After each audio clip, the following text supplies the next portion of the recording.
ஞாலத்தை படைத்த இறைவனை திருக்கரங்களில் ஏந்திடும் புனிதரே, போல மிகுந்தவும் கொடியும் இரு கரங்களை விரித்தே அழைக்குதே.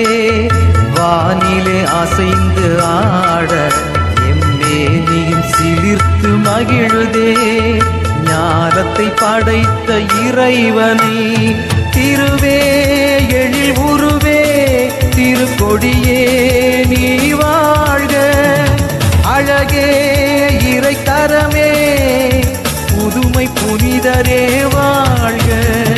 ஞாலத்தை படைத்த இறைவனை